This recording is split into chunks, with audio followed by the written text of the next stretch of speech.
Israel and Iran, and the DRC and Rwanda. And,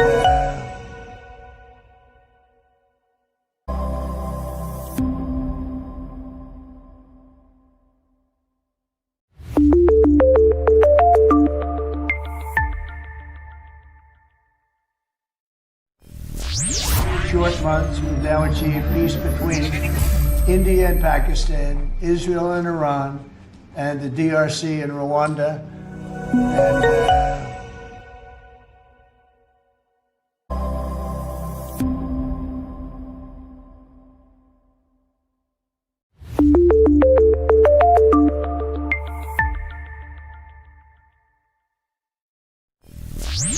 short months, we've now achieved peace between India and Pakistan, Israel and Iran, and the DRC and Rwanda. Amis du MAG, à toutes et à tous, bonjour, salut, bienvenue à votre MAG, les MAG Actu éclairés, avec moi BM. Ce jour, un très grand plaisir de savoir nombreux que vous êtes connectés, papillés, en train de suivre le MAG de par le monde. Dans ce MAG aujourd'hui, nous allons toucher plusieurs sujets, dont le sujet phare, la question, nous allons chercher à répondre à la question: que préparent les USA en Afrique? Après que le président Donald Trump ait reçu 5 présidents séparément, aujourd'hui, c'est Bolos qui fait le reste de l'affaire. Il était vu en Tripoli avec un projet d'investissement au niveau de la Libye, de l'Égypte et partout là-bas. Qu'est-ce que les États-Unis veulent faire? On va répondre dans ce mag. Les Congos se trouvent être au centre de tout cela, de ces shifts géopolitiques très très importants, n'est-ce pas, que nous allons effleurer dans cette mission. L'Afrique devient un terrain d'affirmation de leadership économique et technologique américain, notamment via la sécurisation des chaînes d'approvisionnement mondiales. C'est là où nous allons planter, nous allons descendre un peu en détail dans ce mag d'aujourd'hui. On va aussi parler, les amis, de notre mag, n'est-ce pas, du retour de Jacques Aboula Wandani. Il est mort, il est ressuscité. Il est mort, il est ressuscité. Finalement, Kaboula a parlé. Les procès Moutamba a été reporté. On va montrer les clips là où il a pris la parole au sein de cet organe de justice très important, que Moutamba se défende parce qu'il trouve que ses droits ont été violés. Mbosso Kodjo Kwanga, en tout cas, lui dit pas de dialogue jusqu'en 2028. Les vieux policiers congolais pensent que c'est donner trop de galons aux gens qui ne méritent pas, alors que les mandats présidentiels courent encore. Pourquoi se précipiter dans un dialogue qui va, n'est-ce pas, aboutir à un changement de la composition politique? Mboshoko Dokwanga, ancien politicien proche du maréchal Mobutu, il dit cela en tant qu'homme de l'union sacrée. L'armée congolaise doit s'organiser, aller de l'avant. Nous allons donner quelques recommandations aussi, après avoir parlé, n'est-ce pas, des États-Unis d'Amérique. On va vous donner comment est-ce que la France a échoué dans la France-Afrique, parce que Macron a pris ça pour les intérêts des Total Energy et des oligarques européens, ignorant ici les désirata différents des Africains. Les rapports des Nations Unies, on va y entrer en détail. Ce rapport-là qui a été publié aujourd'hui, qui est bien disponible en ligne, c'est depuis hier, oui, les PDF sont disponibles. Les rapports qui incriminent directement le Rwanda. L'implication directe du Rwanda est citée, malgré que les régimes de sanctions sur les armes et décelé que l'RDC est en train, n'est-ce pas, de donner les armes aux Wazalendo pour considérer comme un groupe armé. Kinshasa a toujours été conséquent, commençant par Tshisekedi de lui-même, qui a supporté à l'époque les Wazalendo. Sont les patriotes qui n'ont pas à quel sens se vouer, ni que si seulement c'est bon de se protéger, ils luttent pour le peuple. Mesdames et messieurs, bienvenue à ce mag.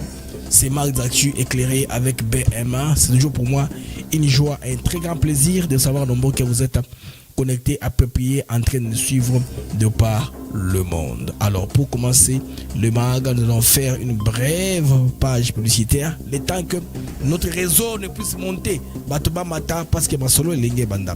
Alors on se retrouve après ceci.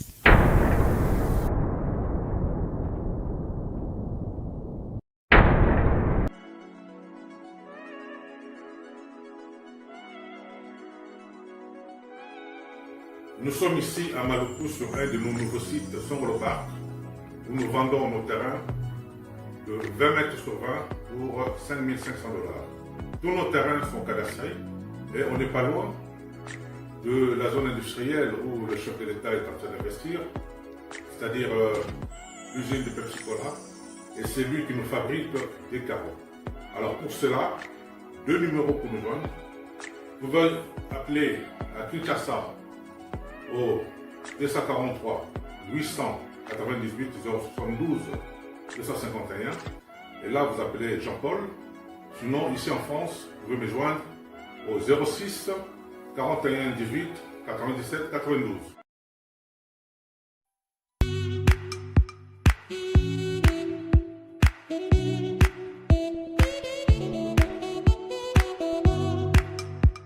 Docteur, Papa Tito souffre de l'hypertension artérielle, le diabète de type 2 et la prostate. D'après nos recherches, le complément alimentaire BioHerbs Cacao est la solution pour Papa Tito.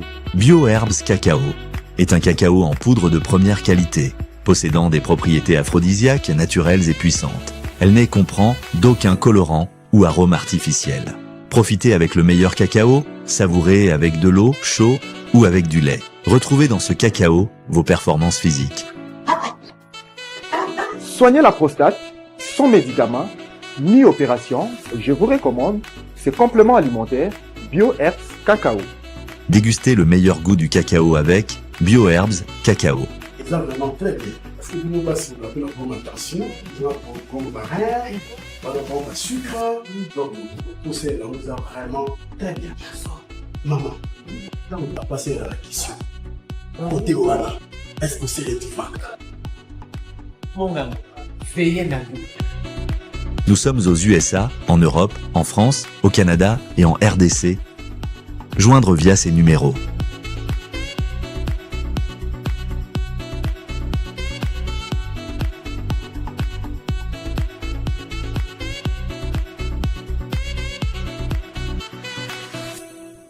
BioHerbs Cacao. Pour devenir distributeur, écrivez-nous sur gmsociety1gmail.com ou en appelant sur ces numéros. Adresse Kinshasa, 17 rue de Marais, Kingombe, à côté de DGI. Les amis, une fois de plus, bienvenue à ce mag d'actu éclairé, où nous allons rester sur l'information, commençant par la démarche américaine dans la sous-région. Nous remarquons dans ça de plus en plus que Mikolo Eza Koleka. Mais pour commencer, j'ai une communication très importante à votre gars, Bino Balandi Nabiso, aimable auditeur et Africa TV Network. Les amis, aujourd'hui, une lueur d'espoir vient en tout cas de l'étranger. C'est très important, les amis. Les couples pastoraux Michel Okitankoy, Lundula et Berto Kayembe, en tout cas installés aux USA, dans l'état de Iowa, à Sioux City, alors porte un projet remarquable pour l'éducation du peuple congolais et plus précisément dans le Kasaï central. Tenez, avec foi, vision et engagement, les couples travaillent à bâtir une plateforme éducative au service de la jeunesse. Alors, là où les infrastructures font souvent défaut, comme c'est l'intérieur. Alors, quel est leur objectif dans tout ça? Ils veulent réconcilier la foi, le savoir et la responsabilité citoyenne. Alors, offrant bien sûr aux jeunes du Kasaï les outils pour devenir des bâtisseurs de paix et du développement. Alors, nous en parlerons davantage car dans les jours à venir, ce genre d'initiative mérite d'être soutenu. Dans les jours à venir, on va en parler en long et en large car ce sont des préparés quelque chose dans ce sens-là. En tout cas, ils veulent soutenir la jeunesse, la célébrer et la multiplier pour qu'elle ait plus d'outils. Alors, le Congo se relèvera aussi par ses enfants de la diaspora. Ça, c'est un très bon projet du couple pastoral Michel Okitankoy et Lundula Berto Kayembe. Les amis, bienvenue dans ce mag, le mag des actus éclairés. Je suis BM. C'est avec joie et plaisir que je suis content de vous voir là, très nombreux. Attendez votre mag. Vous avez la mag Namino et Bandi et Bogoti et Belém. Ça trouve que vous avez un intérêt à Kolanda.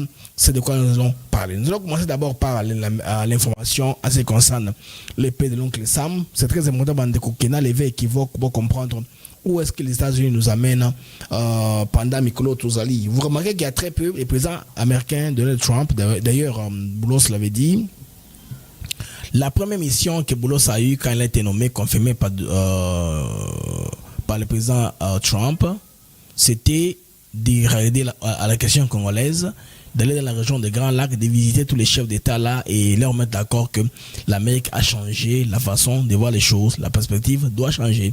Donc on va shifter du temps d'Obama et tout ça et pour aller à une nouvelle perspective américaine. C'est là l'incidence sur la RDC, c'est pourquoi j'en parle. Les amis, effectivement, les USA sont en train de réorganiser profondément leur stratégie africaine. Et plusieurs signaux récents montrent qu'un nouveau paradigme est en train d'être construit ou est en construction, notamment autour de la RDC, du Sahel et des ressources critiques. Le Sahel a beaucoup de bauxite, a beaucoup de terres rares, a aussi beaucoup d'uranium. Le Sahel a beaucoup d'uranium, de terres rares et de la bauxite. C'est très important là-bas aussi, du pétrole bien sûr. Quand on parle du Niger, de la région d'Agadez, là où il y avait la dernière base américaine qui a quitté le Sahel. Alors voici quelques éléments clés qui permettent d'anticiper cette nouvelle approche. Il est très important qu'on soit sous la même diapason, qu'on comprenne les choses. Pourquoi j'ai mis les drapeaux de longue Sam derrière moi? Parce que je parle de ça effectivement. Comme vous voyez, ce qui se passe derrière moi, on va parler de ce sujet-là dans notre mag de cet après-midi. Il est 14h20 à Kinshasa, là où nous tournons ce mag. Alors, d'abord, nous allons parler du repositionnement géopolitique américain. C'est très important. De la lutte contre le terrorisme, l'Amérique était connue être en Afrique pour la lutte contre le terrorisme. Aujourd'hui, nous allons à la compétition stratégique. Donc, c'est la fin de la logique War on Terror en Afrique, de la guerre sur le terrorisme en Afrique. Non, on ne va plus à cette logique-là, notamment au Sahel. Donc, retrait progressif des bases, mais maintien des réseaux de renseignement. Ça, il ne faut pas oublier. C'est pourquoi les États-Unis gardent une passerelle. Ils ne sont pas en conflit ouvert comme les Français qui ont été chassés du Sahel. Les Américains gardent encore une certaine sorte de coopération sous le plan des renseignements, ce qui est très clé. Alors, priorité donnée à la rivalité stratégique avec la Chine et la Russie, surtout dans les domaines des minéraux critiques, des routes logistiques et des alliances diplomatiques durables. Quand je parle des routes logistiques, là on voit les routes d'approvisionnement, on voit les détroits de Bab-el-Mandeb au niveau de l'Afrique, on voit tout ça, la route du Cap de Bonne-Espérance, on voit le corridor de l'Obito, les corridors de l'océan Indien au niveau d'Ar Salam, tout ça c'est la logistique. Il faudrait s'assurer que personne ne vienne perturber les routes de logistique pour que l'approvisionnement ne puisse pas, n'est-ce pas, à souffrir d'un problème. C'est pourquoi la diplomatie est dans la durée. N'importe qui viendra au pouvoir aux États-Unis d'Amérique ne veut pas changer ça. C'est pourquoi les Kagame ont profité, n'est-ce pas, de ce que Bill Clinton a fait, malgré les Bush qui sont venus au pouvoir après, n'ont pas eu la possibilité de changer. Le Bush, c'est un Bush qui est venu après à Bill Clinton, c'est un Bush qui est venu après lui, hein, oui, c'est Bush qui est venu après Clinton. Et puis, qu'est-ce qu'il y a eu? Il y a eu les républicains et les démocrates, ils sont remplacés, comme vous le savez, aux États-Unis d'Amérique. Alors, rentrons maintenant, les amis, sur ce que je voudrais vous donner ici en termes de ce qui est en train de se passer. Donc, les Américains veulent voir la chose dans la durée. L'Afrique, ici, si les Africains se rendent compte, devient un terrain d'affirmation de leadership économique et technologique américain, notamment via la sécurisation des chaînes d'approvisionnement mondiales. C'est pourquoi les États-Unis veulent la même mise sur Manono, le lithium congolais. Vous vous rappelez, non, des SHEMAF qui est en transition d'être américanisé pour contrôler les cobaltes et les cuivres de ce côté-là, hein, n'est-ce pas, du Haut-Katanga, des Mutoshi. Et la fois dernière, j'ai dit Musoshi, les gens m'ont corrigé. Non, Musoshi, c'est là-bas, c'est Mutoshi plutôt qu'il s'agit. Alors, l'Afrique des minéraux stratégiques très importants, lithium, cobalt et les terres rares. Les terres rares que les Américains ont raté parce que la province de l'Ukraine, qui avait les terres rares et c'était un minerai stratégique dont l'Amérique avait besoin. Parce que les armes que les démocrates de Joe Biden payaient, donnaient, je veux dire, à l'Ukraine, Trump a voulu comptabiliser ça en termes d'argent pour qu'on voit comment taxer, combien de terres rares on va amasser de ce côté-là. C'est pourquoi Trump parlait d'envoyer les Groenland. C'est pour avoir l'accès à ces minéraux, les terres rares, qui sont critiques dans l'industrie, n'est-ce pas, de l'aéronautique, armement surtout, parce qu'il faut penser au futur.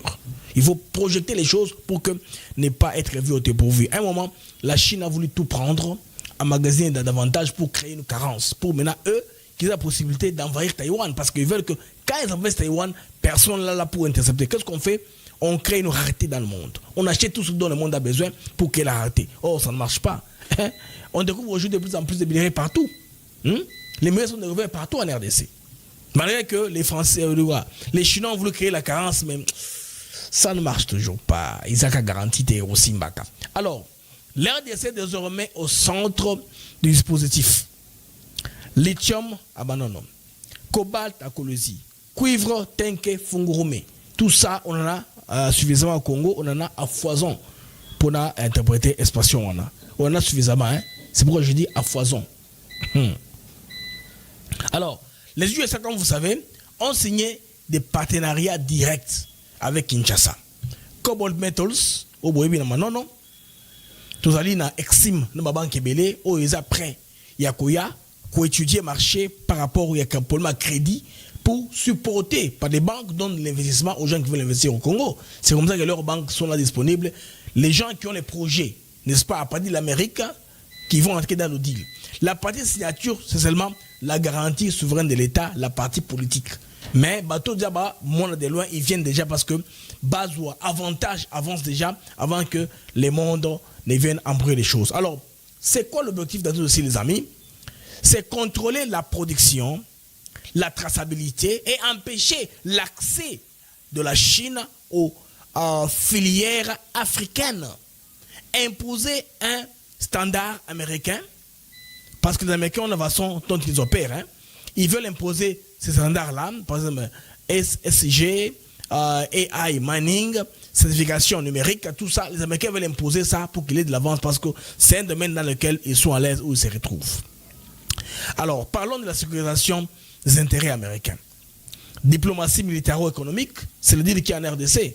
Vous nous donnez, j'ai accès à vos minéraux, aux chaînes d'approvisionnement. En contrepartie, vous avez quoi? La sécurité. Ça veut dire quoi? L'armée a un programme avec l'armée américaine pour une mise à niveau. On a suffisamment d'équipements dont on a besoin pour défendre le pays. Les FARDC ont besoin de l'armement abondant et constant et des formations régulières.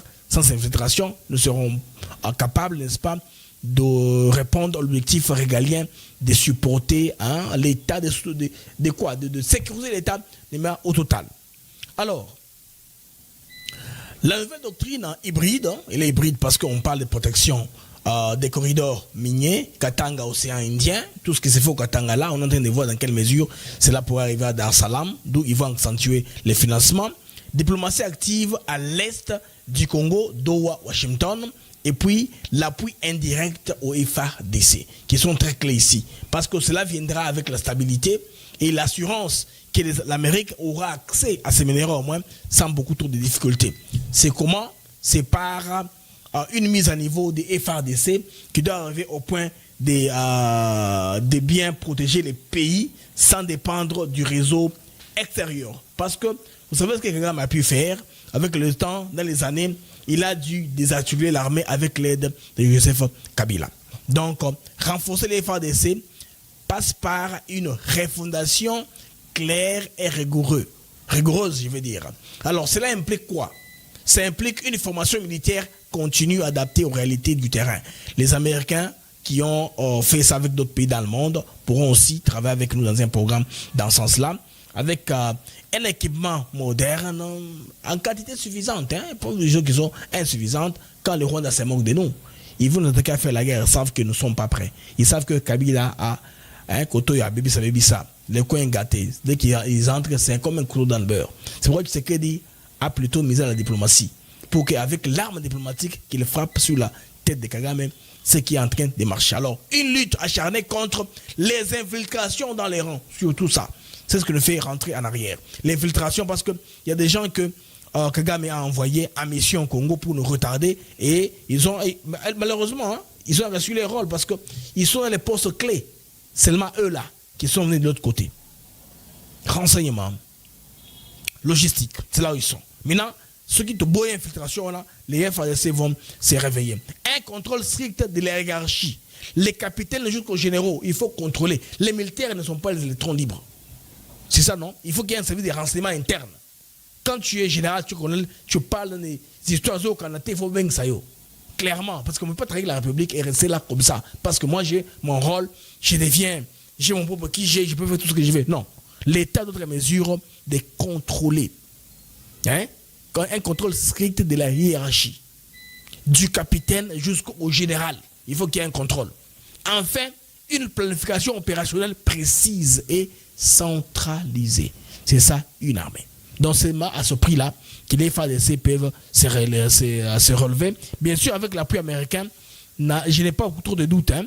Ça va aller dans un programme qu'on va aller structurel avec les Américains. Alors, les Américains ont une force spéciale au bébé qui va conformer la FADC parce que c'est depuis 2019 hein, que Abactiva qui discrètement, en tout cas, dans le cadre de la stratégie, ils appuient avec le renseignement les FADC et bientôt, ça sera tangible et palpable. Dans l'accord RDC-USA en cours, des formulations autour de la coopération militaire discrète, directe ou discrète, partage des renseignements, drones, technologies et tout ça dont nous avons besoin.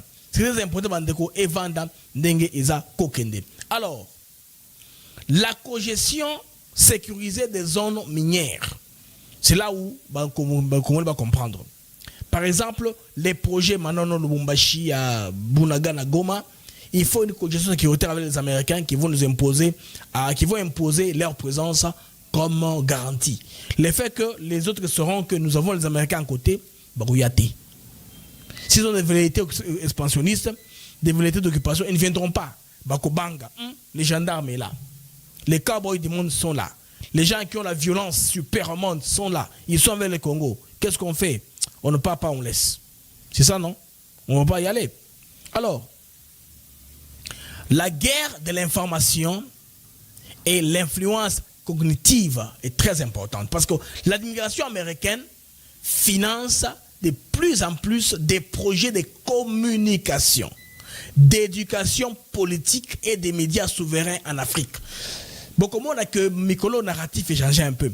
Tokomi Naba panafricanisme pro-américain. Quand les a quittés, hein, c'est l'état profond qui les faisait par les médias mainstream qui subventionnaient l'argent parce qu'ils avaient encore l'idée archaïque de dire que la télévision, c'est les réseaux de Bolloré en Afrique, les réseaux de Canal+, les réseaux de Multichoice DSTV et les télévisions qu'on finance et RFI France 24 et compagnie. Non, ce n'est plus ça. Ils jaugent leur audimat maintenant par les réseaux sociaux qui sont devenus des réseaux médiatiques. Hein? Parce qu'ils ne voient pas comment YouTube c'est un réseau social. Facebook, c'est des réseaux sociaux. X, tout comme TikTok, ça devient des réseaux d'information et réseaux de divertissement. Dans un début, les gens qui ont conçu les réseaux sociaux, c'était pour voir à distance son ex sans avoir une relation. C'était ça l'idée qu'il y avait derrière Facebook. Si mon ex peut créer son profil, mettre les photos des enfants, je peux voir comment les enfants là évoluent sans que j'impose les engager. Comment je peux retrouver membres de famille avec qui on s'est séparés il y a longtemps? Comment je peux retrouver mes amis de l'école avec qui j'ai étudié à tel institut? Les réseaux sociaux, c'est un peu l'idée qu'il y avait derrière ça. Actuellement, ce ne sont plus les réseaux sociaux. C'est le monde que les médias mainstream ont envahi parce que là où le contenu est propagé. Très peu de gens actuellement, selon Mathieu Debélé, ils ne sont pas devant la télévision pour regarder. Et puis à la télé, il y a plus de 1000 chaînes, plus de 10 000 chaînes. Vous voulez regarder quoi?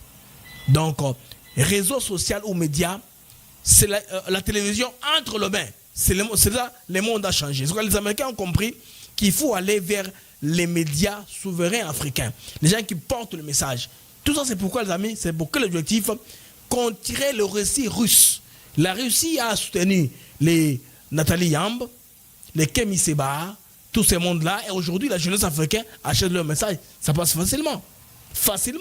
Alors que les oligarques européens, sur qui les Américains comptaient, avaient un système, méthode archaïque, de passer par les réseaux OEAKala et la télévision mainstream qui ont influencé. C'est pourquoi les gens qui sont encore bloqués dans Jeune Afrique, dans RFI, non. Ça, ce sont les choses du passé, les amis. Je vous dis, aujourd'hui, ce sont les médias citoyens qui sont à l'avant-plan. Donc, je disais donc dans l'objectif, c'est contrer le récit russe, chinois, rwandais, en soutenant les élites africaines pro-occidentales, mais aussi des mouvements civiques. Vous allez voir très bientôt, il y aura des mouvements, parce que l'argent qui a circulé dans les réseaux de Soros, avec la création des mouvements citoyens congolais, Félix Miloucha compagnie, tous les voix de sans-voix, des Akash, toutes ces histoires des droits de l'homme. C'est les réseaux-là qui, l'argent sur de l'USAID était en train de payer. Maintenant, bon, voilà, ils ont sauté. Vous allez voir, une année, Trump a encore, juste là, 6 mois, il a 6 mois de mandat au pouvoir. Quand nous arrivons en décembre, après une année, Bambon nous a dit que prévision est aussi là, on a souki ba sommi angote par ce mouvement citoyen républicain pour moi que et au kanga porte. C'est comme ça. Ça va fermer les portes parce que l'impact n'a pas encore reçu la fermeture à USAID.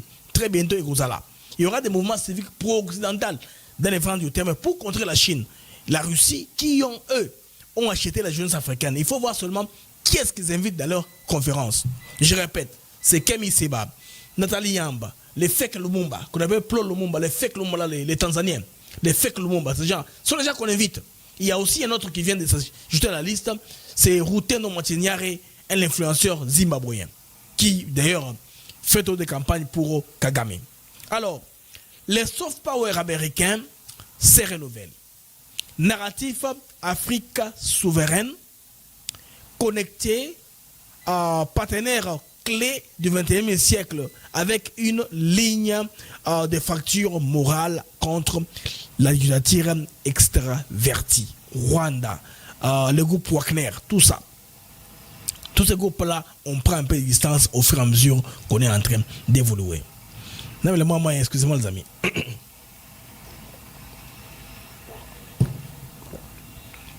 Alors, ce qui pouvait arriver prochainement, c'est ceci.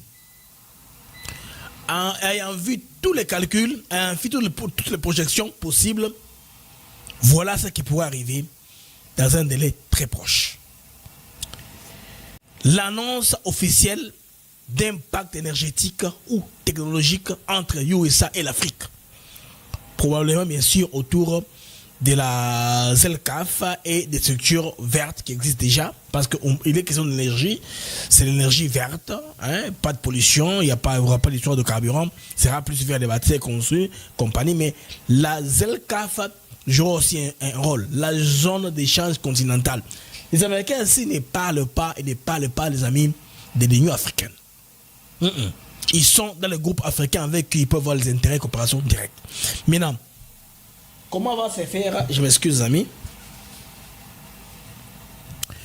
comment va se faire le déploiement d'un Africom civil ou digital? Parce que l'Africom a fait une commande qui est basée en Allemagne pour contrôler la zone d'Afrique, n'est-ce pas? Ils n'ont pas voulu avoir une base logistique avec beaucoup de biens en Afrique. Ils ont trouvé que l'Allemagne, comme c'est tout proche de l'Afrique, ils peuvent faire ça en Allemagne. Maintenant, ils vont changer la mission. Les mandats changera. Ce sera un Africom civil ou digital, n'est-ce pas? C'est ce qu'on appelle Digital Africa Command. Donc un mix entre le développement infrastructurel, numérique et la cybersécurité. C'est très important. Les Américains contrôlent les GAFAM. Les GAFAM, je m'explique. Google, Amazon, Facebook, TikTok aujourd'hui et les autres plateformes, Microsoft, ils sont capables, n'est-ce pas? Ils sont les pionniers, les champions de la cybersécurité. Parce que tout se passe sur les plateformes. Où logeons-nous nos serveurs? Même si c'est .Congo, on est, n'est-ce pas, lié à un serveur principal quelque part. Parce que ce sont eux qui ont été à mesure de placer les câbles sous-marins pour l'interconnexion Internet. Orange, Facebook, Google, toutes ces compagnies-là. C'est pourquoi ils contrôlent les flux d'Internet. C'est pourquoi les pays ne savent pas appliquer leur souveraineté. Imaginez que les circuits, par exemple, Internet qui entrent au Congo à l'Est, ça ne veut pas du Rwanda, ça vient de l'océan Indien. Ça passe par l'Ouganda, ça passe par un autre centre au Rwanda et puis en RDC.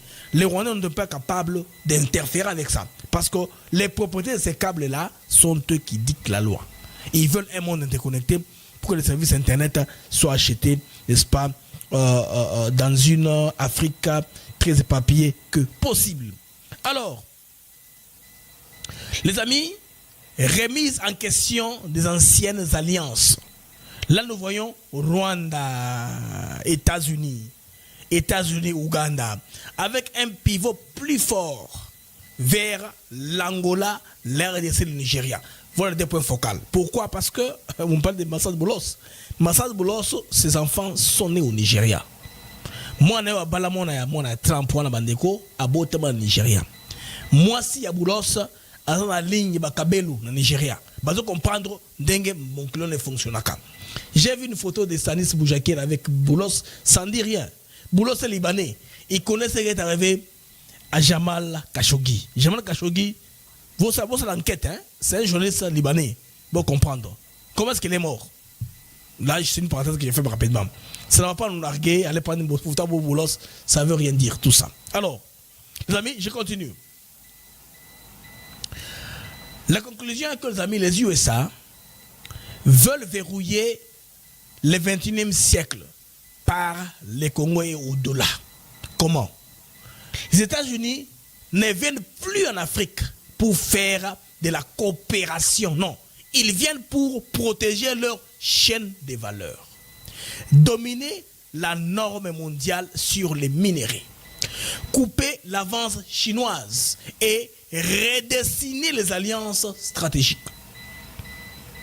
Il n'y a pas de chose. C'est pas que les Tutsis sont bons, les Rwandais sont bons, les Congolais sont bons. Non, ça n'a rien à voir avec ça. C'est pour leur intérêt, point barre. Et leur intérêt des chaînes de valeur. Chaîne de valeur dire un peu de transformation. Qui va transformer les Africains? On ne viendra pas importer la main d'œuvre américaine pour l'installer au Congo. Les SMIC américains sont déjà très élevés. Ils ne sauront pas faire ça. C'est pas? On ne saura pas faire ça. Les SMIC américains très élevés. On ne va pas amener quelqu'un ici des États-Unis ici pour le payer $50 par heure. C'est impossible. Ils ne feront pas ça. Vous comprenez, les amis? D'où maintenant, les Africains n'ont pas trop à paniquer. En tout cas, les Américains veulent dominer. Hein? Ils veulent dominer, c'est tout. Et en RDC, la RDC est le point d'entrée principal de ces nouveaux systèmes. À la fois comme bastion minier, pivot diplomatique et un test sécuritaire de taille. Ça va se faire ici. On va voir si ils seront stabilisés sans qu'il y ait des perturbateurs. Alors, amis du MAG, nous allons prendre un deuxième sujet. Jacques Boulakate Wandani vient d'arriver. Dans les Qatar Rami Kouba, alors hier on a dit il est vivant, il est ressuscité. Qui Kaboula? Hein?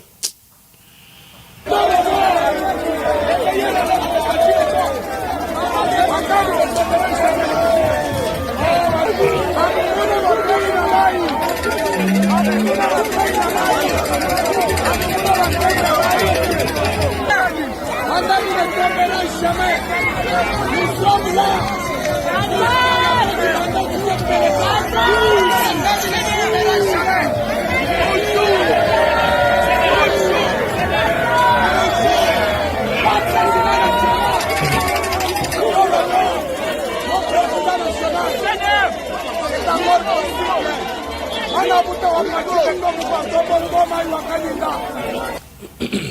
Bandeko Boki, Mahmoud Bonga dans sa forme. Donc Kaboula, bon, comme a dit Jacquemin Chabani, on ne brise pas encore là où il est. Bien sûr, maintenant il maîtrise parce qu'il vient de réapparaître. Il vous avait dit qu'on ne maîtrise pas là où il est, c'est normal qu'il vienne rentrer. Il fallait qu'à Bayokana va coopérer, basé tout sur la même longueur d'onde pour Bayokana pour marquer les isolatés. C'est très important en politique. Qu'on va concerner tant, n'a pas de différence un peu pour ne pas tomber dans le piège parce que le Kamba Kaboula Oyo Bandeko est soulevé tant d'enquêtes de salive sur le plan international, sur le plan mondial. Kaboula Kewapi, Akimi, Arjun de Kabila, tout ça non, n'était pas là. Il vient de rentrer. Maintenant, Kaboula, comme je vous dis, il était encore jeune, plein d'espoir. Azanaba bien belé investissement Makasi Nakatanga. Je ne vois pas lui abandonner tout ça pour suivre des gens qui ont déjà fait leur vie. Kabila Zanambongo, Katumé Zanambongo. voir un Kaboula qui devient rebelle, il y a tellement d'enjeux à perdre. Azar Otonga, cité moderne, il y a des bandeli. Batongi, usine ya ciment. Batongi, ba port sec. Et tout ça, Kaboula qui m'a coupé, qui est devant la goma, le nanga. N'a pas de dépêche. Nanga a tindi famille naïe pour sur la Naruto a payé place. Il y a refuge. Donc, Bandeko, Nanga a une exfiltration de Goma à Nairobi. Parce que, Rwandais, Baboxiye, comment il s'appelle encore le gars? Les gars là qui étaient condamnés. Kundabatware. À cause d'une opération. Tu as un rapport. Il y avait expert des Nations Unies au Yosa contre Rwanda. Et là-dedans, il est cité que Kundabatware, Azanakati, c'est un jeu. Information corroborée. Moi, je suis dans ma vidéo, ma preuve sont là sur table. Le voir, moi j'étais dubitatif. Tout le monde a senté le popo. Na retour, il y a Jacques Kaboula Kate Wandani. Administratif de Saint-Éloi le Popo, vous venez de sortir, on vient de vous voir sortir de la résidence de monsieur le gouverneur. Est-ce que vous confirmez à la population congolaise que le gouverneur est bel et bien à Lubumbashi?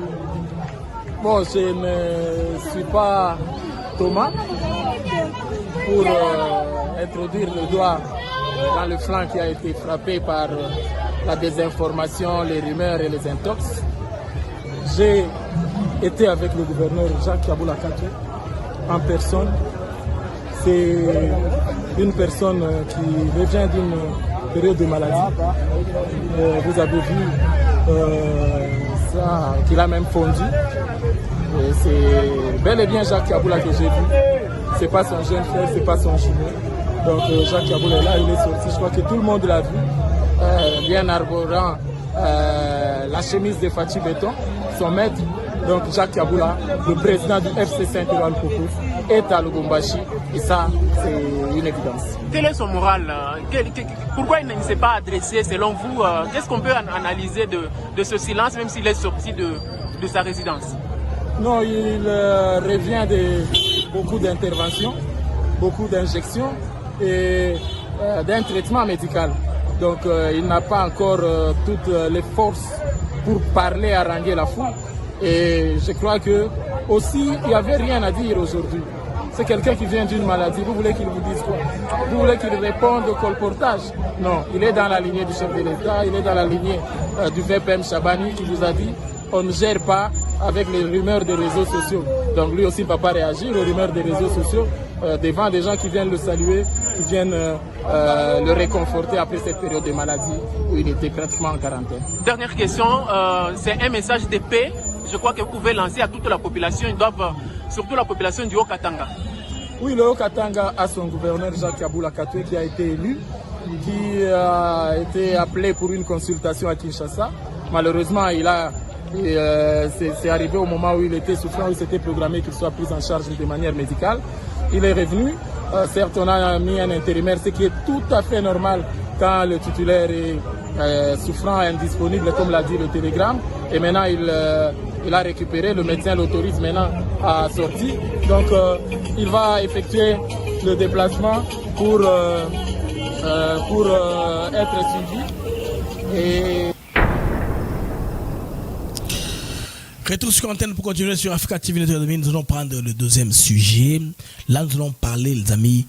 Il y a les Camo Italie, le siège des Nations Unies. Voilà, c'est que tout derrière moi. Nations Unies, les amis, les rapports d'experts viennent de sortir. Et puis, je vous parlerai des Nanga, dont la famille demande l'exfiltration vers le Kenya. Parce que, il est lâché carrément par les gens avec qui il coopérait hier, les gens qui lui ont entêté à faire la rébellion. Les amis, ces rapports aussi sont sortis. Vous avez les rapports, il y a des experts des Nations Unies, beaucoup on a un PDF, il est disponible, le rapport intitulé S 2025/446. Voilà. C'est un rapport final du groupe d'experts des Nations Unies sur la RDC jusqu'au 3 juillet. Alors, il y a une résolution, c'est la résolution 2738 qui a été votée en 2024 du Conseil de sécurité. Donc, à cette époque-là, La résolution avait mandaté les groupes d'experts à enquêter sur la situation sécuritaire. La situation sécuritaire de la RDC et les violations des sanctions et des droits de l'homme en RDC. Cela veut dire quoi en somme? L'enquête devait s'étendre sur la sécurité. Que font les M23? Qu'est-ce qui est arrivé?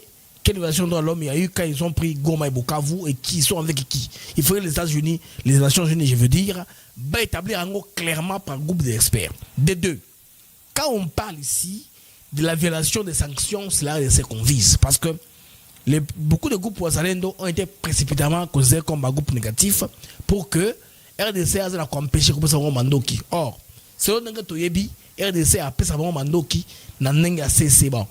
Pour nanga ça problème té. Pour nanga mando il va suivre parce que il faut des attaques mando à Kenaye. Alors si bon bah c'est qu'après mando qui on a, je vois pas où le problème. Il y a des Nations Unies ou il y a Rwanda ou qui que ce soit qui veut nous accuser. Bande de accusation, besoin d'accuser l'administration congolaise, n'est-ce pas, de complicité. Mais c'est pas trop grave que ça. Ça, c'est gérable à ce niveau-ci. Mais ce qui est important, les amis, vous devez comprendre les contextes et la portée de ces rapports. Ces rapports s'inscrivent dans le cadre de la résolution dans le bino 27 à 38. Maintenant, le rapport couvre les événements jusqu'au début du mois de juillet 2025. Nous sommes encore au mois de juillet. Confirmant que les conflits s'est dramatiquement intensifié dans les provinces du Nord et du Sud-Kivu, là où il y a l'occupation par les armées rwandaises, les RDF, leurs alliés et tout ça, avec leurs dispositifs M23 AFC. Maintenant, quelle implication directe du Rwanda ici est établie? L'implication directe du Rwanda est établie, c'est sans tergiverser, sans quoi que ce soit. Donc, ça c'est du nouveau de la part des Nations Unies. Auparavant, c'est seulement des condamnations demandées à enquêter, non. Le groupe d'experts a dit que le Rwanda est directement impliqué. Les États-Unis à l'époque, vous vous rappelez, non, ils avaient fait un rapport selon lequel James Kabarebe, qu'on avait sanctionné, était l'homme qui avait coordonné les troupes qui les conduisaient jusqu'à ce qu'on prenne Bukavu et Goma. Maintenant, ici, les Nations Unies suivent le pas des États-Unis d'Amérique. Si vous voyez très bien les rapports quand on avait voté le métier aux Nations Unies, c'est que les Américains avaient dit avant de parler de forum shopping, ils avaient donné des détails graphiques sur les déroulés des événements. Même comme Eric Prince avait expliqué dans notre émission qui est allée virale. C'est la même chose que les Nations Unies maintenant ont répété. Alors, les rapports accusent de façon claire les RDF, Forces de défense du Rwanda, d'avoir joué un rôle déterminant aux côtés de M23/AFC, Nanga Akoti Namasolo. Et il ne comprend pas, hein? Il est en train de rire. Nous sommes des rebelles, on va faire ceci. Akoti Namasolo Bandeko. Ça, c'est grave. Parce que ce mouvement AFC est aussi maintenant dans les rapports des Nations Unies. Notamment lors de la prise de la ville de Goma et de Bukavu au début 2025. Alors, les amis, des photos, des vidéos, des témoignages corroborent la présence rwandaise active en opération. Sous commandement conjoint et avec appui militaire de haute technologie, vous vous rappelez l'histoire à Badron, système de brouillage, système antiaérien, tout ça pour, n'est-ce pas, impacter les FARDC de ne pas utiliser les Sokol et compagnie, de ne pas bien fonctionner. Aussi, à faire que les armes puissent être abandonnées et laissées aux mains des troupes rwandaises. C'est pourquoi beaucoup de gens ont dit que les plus grands fournisseurs d'armes M23, c'est le gouvernement de Tshisekedi. Vous vous rappelez?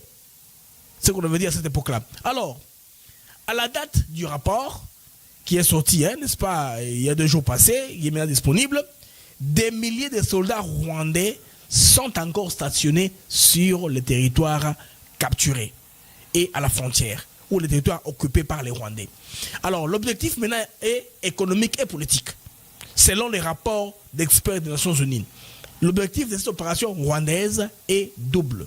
Objectif est économique et en même temps politique. C'est-à-dire, le groupe d'experts met en exergue un but clair du contrôle des richesses minières.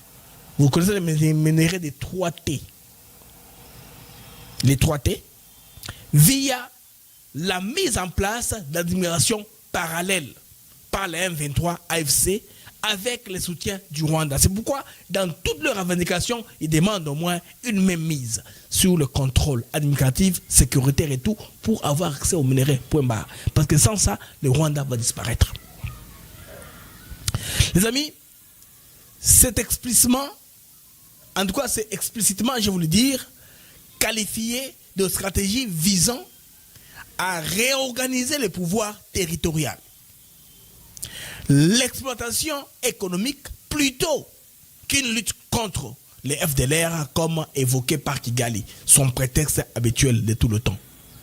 Alors, les tensions maintenant internes dans les rangs des AFC M23 sont maintenant visibles. Hein? Et je vous ai parlé l'autre fois des fissures, comme sous des murs, visibles maintenant. Les fissures sont là, sont maintenant visibles. Vous vous rappelez, non? D'abord, Masolo, il y a fissures.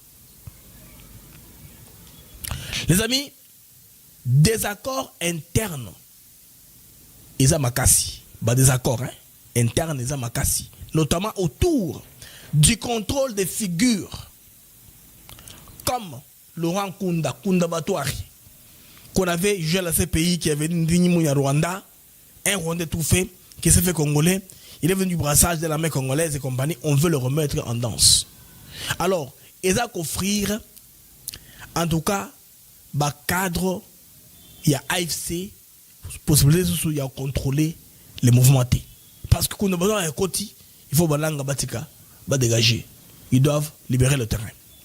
Les rapports, on a un rapport aux Nations Unies. Les rapports relèvent l'intervention rwandaise, dont l'intention, je veux le dire, intention rwandaise dénommée Kunda Batouari a un rôle stratégique pour unifier, n'est-ce pas, les commandements et légitimer politiquement le mouvement. Donc on veut, Kunda Batouari, un mouvement, pour l'objectif de légitimer, aussi unifier le commandement Bango. Maintenant, les cadres originels congolais au sein du M23, comme Kone Nanga, aurait été ou a été démonisé ou marginalisé au profit d'un leadership rwandais plus centralisé. Ça, c'est des rapports. Sur les histoires, on a appelé Sabino, un rapport expert des Nations Unies. Ils ont découvert tout ça. Et puis, enfin, Bandeko, bon, pas enfin, ils ont continué. Violation, Toloba, pour la RDC, sanctions, et puis rôle de la RDC à 4, c'est un point paragraphe.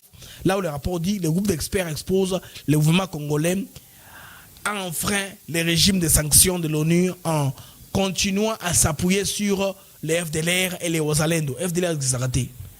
Wazalendo sont le patriote du pays, il n'y a pas de preuves. Ce sont les filles du pays, ils défendent le peuple. Les enfants du coin, ce n'est pas un groupe armé. Les Wazalendo, c'est tout Congolais et Mouzalendo. C'est-à-dire résistants. Tout le monde qui résiste contre l'occupation rwandaise est Mouzalendo.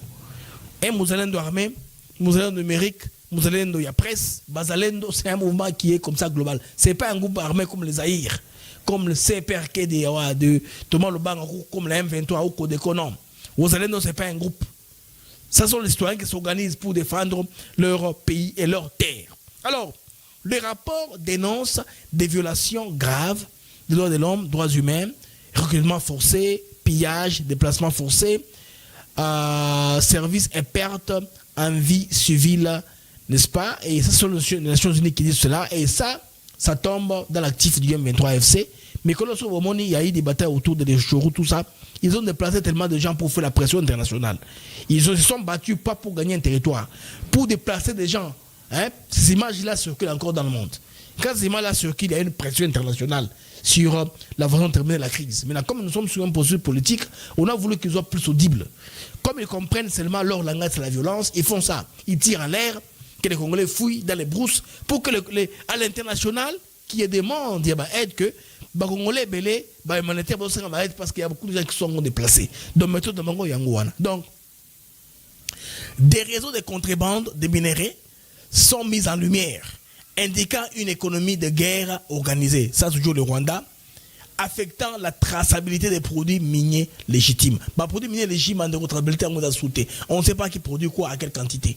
Pourquoi? Parce que ce n'est pas traçable. C'est les Rwandais traversent par moto du Thomas, et de l'autre côté, ça va comme ça et ça tombe dans les marchés d'exportation sans qu'il y ait traçabilité. Et tout ça, C'est ce que la deal entre les États-Unis et la RDC est en train de vouloir mettre comme ça. On veut savoir qui a pris quoi, qui a quelle quantité de quel produit. Tout ça est important pour le commerce mondial. Pour qu'on sache, n'est-ce pas, qu'il n'y ait pas trop de spéculation. C'est un peu comme l'OPEC, l'Organisation des pays producteurs du carburant, du pétrole. On veut contrôler les flux de la production. C'est pourquoi le prix du carburant est maintenant stable, par le baril. Mais si maintenant on laisse ça de manière disparate, les gens vont commencer soit à spéculer. Soit il faut la surproduction, ils ne produisent pas, ou ils stockent pour spéculer. Et tout ça, on veut qu'il y ait une stabilité pour que les prix des batteries, une fois qu'on se lance à full, au niveau plein, dans la construction de batteries, qu'il n'y ait pas quelque chose qui va déranger les prix des batteries. C'est pourquoi on veut une traçabilité. On veut avoir combien il y a en réserve, combien sont en extraction, combien, quelle quantité est en transformation, quelle quantité est en reproduction. Tout ça, c'est important. C'est pourquoi on veut une traçabilité. Alors, comme vous savez toujours la réponse des Rwandais Kigali, ils ont dit non à ça. Ils disent que ça ne leur concerne pas et puis eux, ils ne sont pas impliqués dans ça. Il faudrait voir le gouvernement congolais. Donc, le gouvernement rwandais a contesté les allégations, selon lui, arguant d'une posture défensive vis-à-vis des FDLR et d'une gestion conforme de son secteur minier avec certification et infrastructure régulière. Les Rwandais n'ont pas tout ça. Ils appellent les journalistes pour cacher, pour voir comment les choses se font. Chaque fois qu'ils font des reportages, on comprend que c'est un bourrage des mines qui s'est fait. Les miniers qui sont volés au Congo, là, ils jettent ça dans la terre rwandaise. Ils mélangent, ils jettent un peu de ciment. Ils appellent France 24. Viens filmer, viens voir, on a les minéraux. Ces choses-là, on le voit par satellite. On voit par... quand on scanne la terre, par rayon X, on sait voir au moins quel minerai est où. Tout ça avec la technologie, comme maintenant ils n'ont plus le pouvoir d'empêcher la science de l'exposer, ça devient difficile, les amis. Alors, conclusion et recommandation du rapport, le conflit est désormais hautement régionalisé avec une présence militaire rwandaise directe et coordonnée avec les rebelles, menaçant ainsi la souveraineté congolaise. Conclusion avec expert des Nations Unies, Yangoana. Donc, c'est dans les bons. C'est une très bonne nouvelle pour la RDC. Beaucoup de gens pensent que les Nations Unies ont mis les cas pour écouter de l'action. Non, les amis, ce n'est pas ça. Je pense qu'il faudrait vous mettre derrière ça. S'il vous plaît, et bon, c'est l'algorithme et la mission. À un moment, nous étions 2000 en direct en temps réel. Et vos j'aime, ok. Moins de 300 personnes, tournent à 1000 personnes qui aiment l'émission. Faites ça. Ça va énormément nous aider à valoriser notre émission, aussi à référencer notre émission, qu'elle soit visible. C'est une émission que vous suivez avec attention. Je voudrais qu'après le direct, que l'émission ici ait plus d'attention. Alors, ceux qui n'ont pas encore mis les j'aime, je vous prie de faire ça. J'ai besoin seulement de 200 personnes qui mettent le j'aime, qu'on soit au moins à 800 j'aime, comme ça, au moins la moitié de l'audimat.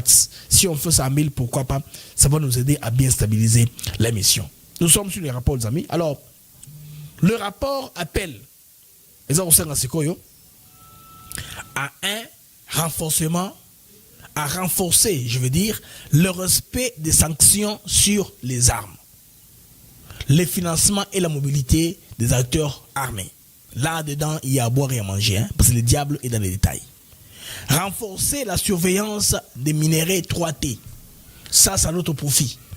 Et développer des mécanismes de traçabilité transparente. C'est là où Eric Prince entre en danse. Ils ont déjà préparé comment ils feront ça. Ils l'ont fait dans le Katanga, ils feront ça dans le Kivu, ça dépend d'où. Les éléments armés n'ont pas beaucoup trop d'avenir. C'est pourquoi Nanga est en train de chercher l'exil au niveau du Kenya. Je vais en arriver là-bas.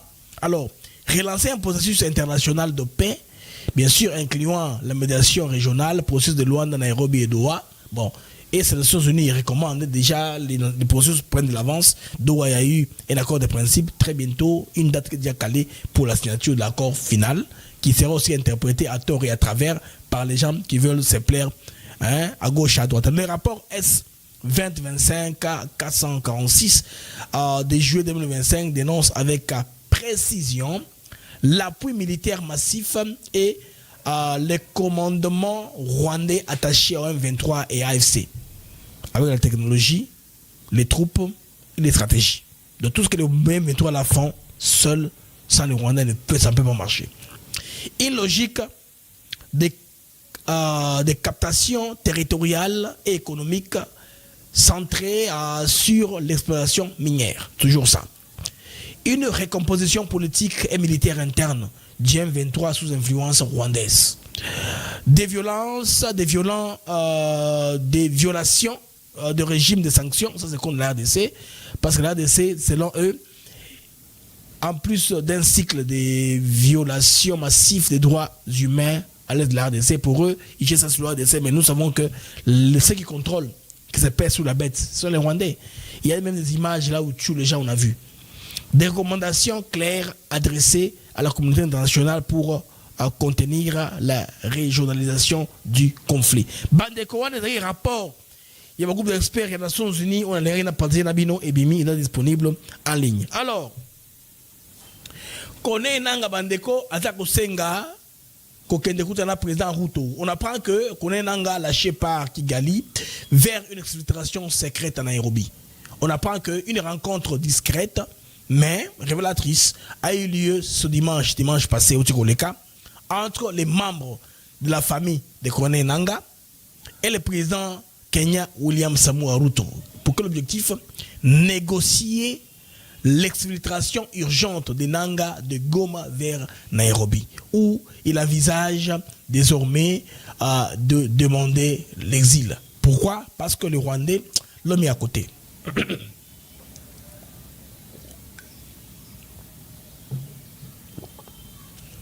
C'est un épisode qui marque un tournant décisif dans l'affrontement, dans l'effondrement du projet M23 AFC. Bon, comme vous savez que le FC M23 a été fondé à Nairobi, on va se le tuer à Nairobi. C'est pourquoi il voit les yeux vers le Kenya. Et surtout, l'isolement pour l'instant de Nanga. Vous avez vu les rapports des Nations Unies, il est clair. Il dit qu'il y a des frustrations au sein de l'AFC M23. On veut plutôt amener les gens qui sont sanctionnés. On veut remettre un coup d'abattoir. Pour centrer les commandants. Coup d'abattoir avec Makenga. Pour eux, ça peut bien marcher. Qu'avoir le Nanga dedans, c'est compliqué pour eux. Alors, Nanga, les amis, il y a un profond désaccord avec les parrains rwandais sur la mise en œuvre de l'accord de Doha. Ça le problème. Parce que les parrains rwandais, ils ne veulent pas partir. C'est que moi je dis que le M23 sera éteint. Il ne va pas se retirer. Alors là-dessus, ils ont des divergences. Alors, un divorce est consommé avec Kigali. Parce que Nanga n'a pas de choix. De toute façon, c'est un prisonnier à ciel ouvert à Goma où il se trouve. C'est pourquoi, jusque-là, il était la figure d'époux et exposé par le Rwanda sans un prix. C'est pourquoi il demande à ce que qu'on puisse être protégé par le président Kenya William Ruto Avanda, parce que Kondobatouare veut le remplacer, veut reprendre le commandement des choses.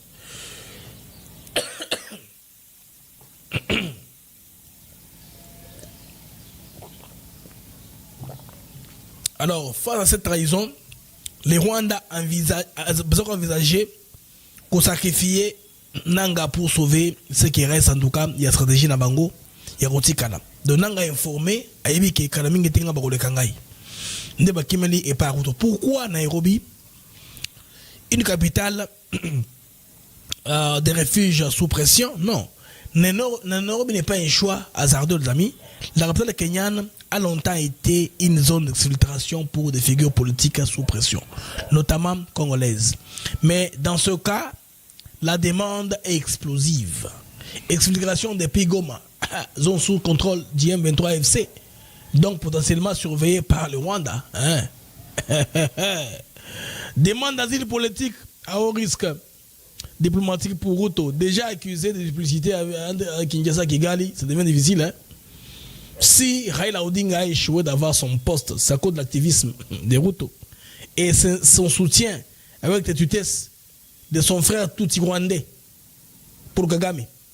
Ça n'a pas marché. Et dès qu'on dit Tutsi, c'est pas une insulte. Il a des goûts à rente. Tous les Rwandais, FDLR, Hutu, Tutsi, rentrez chez vous. C'est le vrai discours. Quand on dit que les étrangers rentrent chez eux, c'est tous. Bah, pas besoin de répondre à Bango. Bah, Tutsi, bah, Hutu, bah, FDLR. Ils sont tous Rwandais qui rentrent chez eux, c'est tout. Pour que nous nous restions ainsi tranquilles. Alors, là, c'est la chute d'un pion, les amis. Kone Nanga, Azako Senga, Asile, na Kenya. Allons-y maintenant. La dernière information, les amis, c'est Mbosso Kojo Kwanga, qui veut à ce que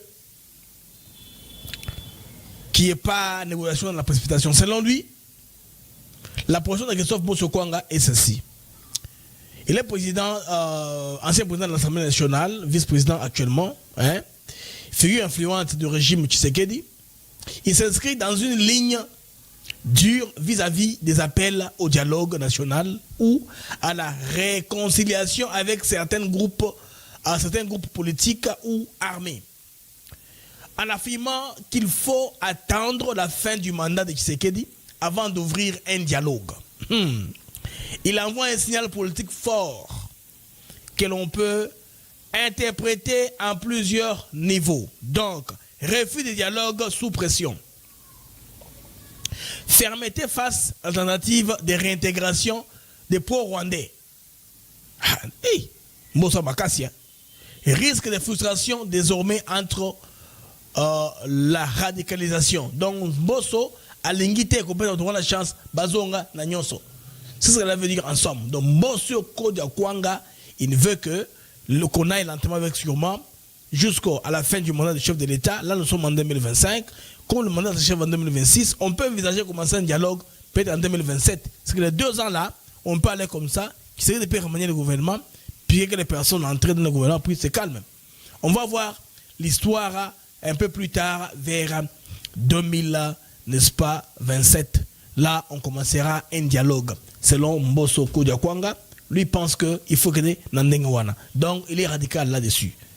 Cette déclaration vise clairement à rejeter les appels à un dialogue anticipé, notamment avec ceux portés par certains opposants, ou par des mouvements religieux comme la Senko, le CC, qui réclament une concertation nationale inclusive.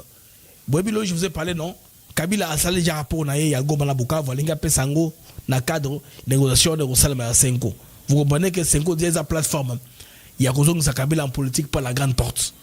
Ces gros de Congolais ne veulent pas. Balingi, chef de l'État, a régné, comme il a pouvoir, jusqu'à la fin de son mandat. Là, on peut penser maintenant à un quelconque dialogue, comme nous sommes en train d'aller. Alors, les amis, je vous prie de mettre les j'aime pour améliorer l'algorithme de l'émission YouTube Antenne Africa TV Network. J'ai très peu d'économie en termes de batterie. Alors, dans 15 minutes, je pense que la batterie est aussi là. Mais quand même, je vous prie d'aimer à l'émission. Nous sommes 2156 en temps réel. Nous avons besoin de 200 personnes. J'aime. Si vous n'êtes pas abonné à la plateforme, abonnez-vous à la plateforme. Devenez membre, pourquoi pas. Accompagnez-nous. Les moyens sont là. Ils ont passé la bande informative. Notre numéro de Kinshasa, RTL Mani. Vous pouvez nous appuyer là-dessus. Notre compte PayPal et tous les moyens des bords, même les hot chats là, il y a la possibilité là, n'est-ce pas, pour nous accompagner. Merci à ceux qui nous accompagnent toujours, qui ne se fatiguent pas d'accompagner Africa TV Network de long de près. Des fois, on ne voit pas toutes les dépêches qui entrent. Des fois, il y a des amis qui nous donnent quelque chose. Nous ne savons pas des fois les mentionner parce que nous sommes débordés par la sollicitation. La demande de Batowaza a intéressé vraiment. Il y a encore sa plateforme de Bango, il y a encore un biseau en particulier, n'est-ce pas, en contact. Nous sommes ouverts. Il y a aussi les bonnes promotions. Il y a des gens dans le monde qui veulent voir leurs, n'est-ce pas, produits rayonnés sur Africa TV Network, leur initiative. Au commis livre, aux autres projets, aux autres projets, nous avons contacter mon numéro pour le Africa TV Network, un numéro de Kinshasa, un numéro États-Unis, Zawana. Vous pouvez nous contacter, n'est-ce pas, pour la partenaire Africa TV Network sans cesse. Les amis, c'est pour moi une joie et un très grand plaisir, BM, de vous avoir reçu sur Africa TV Network. Aujourd'hui, on va rentrer le soir pour ramasser davantage Bandeko. Alors, Nakotique Labino, intervention, il y a Moutamba, lobby, na justice na RDC. Je voudrais que le greffier puisse acter encore sur votre demande d'autorisation que le ministre Constant Moutamba n'a détourné, n'a pris aucun dollar. Je dis n'a pris aucun dollar de ce compte. Et deux, que le 19 900 000 $ sont bel et bien en jusqu'au moment où je suis devant vous. Président, je paye le prix du combat d'une génération. Les amis, c'était une joie, un très grand plaisir. Vous avez bien écouté la mag, les mots d'actu éclairés. Alors, je suis BM Blaise Mukenge. Plus tard, on va laisser la journée passer. Vous avez information, monsieur Assouar Touré-Labinon, comme l'a fait hier. En tout cas, monsieur Labinon, aux heures un peu tardives, qui mag les mots d'actu éclairés. Au revoir, les amis, et à plus tard.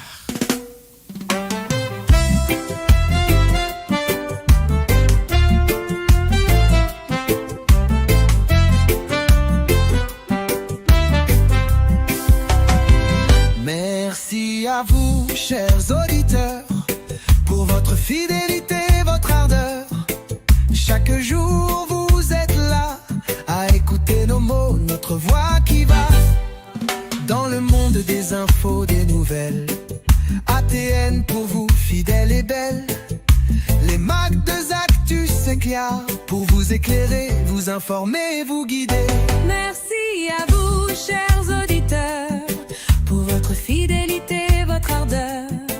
Chaque jour vous êtes là à écouter nos mots, notre voix qui va. Des sujets variés, des débats passionnés, des invités de choix, des moments partagés. Ensemble nous explorons, nous découvrons. Le Congo nous appelle sous tous ses aspects profonds. Avec vous nous grandissons, ensemble nous réfléchissons. Merci pour votre confiance, votre soutien, votre constance. Merci à vous, chers auditeurs, pour votre fidélité, votre ardeur. Chaque jour vous êtes là à écouter nos mots, notre voix qui va.